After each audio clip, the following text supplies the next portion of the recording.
ఈరోజు జనచైతన్య వేదిక ఆధ్వర్యంలో స్వతంత్ర భారత్ ప్రగతి అవరోధాల అంశంపై రౌండ్ టేబుల్ సమావేశాన్ని నిర్వహించుకున్నాం. పెద్దలు డొక్కా మాణిక్యవర ప్రసాద్ గారు మాట్లాడుతూ ప్రజల భాగస్వామ్యం లేకుండా నిర్మాణాత్మకమైన కార్యక్రమాలని నిర్వహించకుండా సమాజం ముందుకెళ్ళదని, కేవలం ప్రభుత్వాలు వాటి దయాదర్శకాల మీద ఆధారపడి ఉంటే సత్ఫలితాలు రావని చెప్పని తెలియజేస్తూ, ఆనాడు గాంధీ, నెహ్రూ వారు చేసిన త్యాగాలు, వారు చేసిన కృషి, ప్రజా సమూహాలని స్వాతంత్ర ఉద్యమంలో భాగస్వామ్యం చేసిన విషయాల్ని చాలా వివరంగా తెలియజేశారు.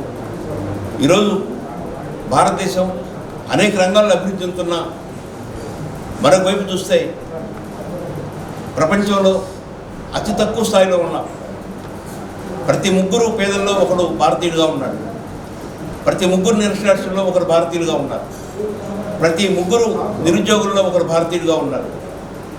ప్రపంచ సూచికలను గమనిస్తే ఏ ఒక్క సూచికలో కూడా మనం 100కు లోపు లేవు. అన్నీ 100, 120, 140, 150 స్థాయిలో ఉన్నాం.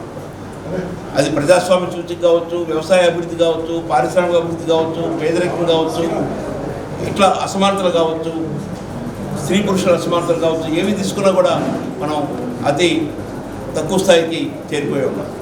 ఈ పరిస్థితి నుంచి మనం బయటపడాలంటే తప్పనిసరిగా మరో స్వాతంత్ర ఉద్యమం లాంటి భావన రావాలి, ప్రజల భాగస్వాములు కావాలి, ప్రజలందరూ కలిసి చర్చించుకొని సమాజాన్ని ముందుకు తీసుకెళ్ళడానికి విచారాలి. దీంతోపాటు రాజకీయ అవినీతి విపరీతంగా పెరిగింది.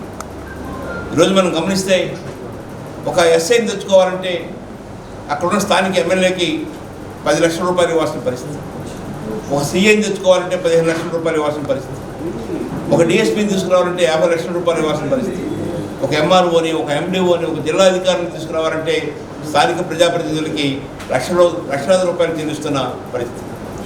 ఈ లక్షలాది రూపాయలు చెల్లించే అధికారులు వారి అధికార పీఠంలో కూర్చున్న తర్వాత ఆ డబ్బుని మళ్ళా సామాన్య ప్రజల నుంచి, పేదల నుంచి వసూలు చేస్తున్న స్థితి గమనిస్తున్నాం. ఈ మార్పు రావాలి. ఈ రాజకీయ అవినీతి పోతేనే మన స్వాతంత్ర ఫలాలు ప్రజలకి అంతేని జనచైతన్య వేదిక భావిస్తూ ఈ రాష్ట్రంలో ఉన్న స్వచ్ఛంద సంస్థలు, సేవా సంస్థలు, పౌర సంస్థలు అందరూ ఐక్యంగా కృషి చేయాల్సింది ఈ రాజకీయ అవినీతి మీద చెప్పని భావిస్తున్నాను. 77 దాటి 78వ స్వతంత్ర దినోత్సవ సందర్భంగా గుంటూరు జిల్లా ప్రజానీకానికి, రాష్ట్ర ప్రజానీకానికి శుభాకాంక్షలు. ఈ సందర్భంగా స్వాతంత్రోద్యమ స్ఫూర్తిని ఆనాటి త్యాగతనుడు మహాత్మా గాంధీ, జవహర్లాల్ పటేల్ గారు అలాంటి గొప్ప వ్యక్తులంతా చేసిన త్యాగాన్ని, బాబాసాహెబ్ అంబేద్కర్ వీళ్ళంతా ఆలోచనలు తీసుకొని మనం ముందుకెళ్ళాలి, వాళ్ళ స్ఫూర్తి ద్వారా ప్రయాణం సాగించాలి. లేకపోతే దేశం ముందుకెళ్ళటానికి అవకాశం లేదని చెప్పి తెలియజేస్తుంది.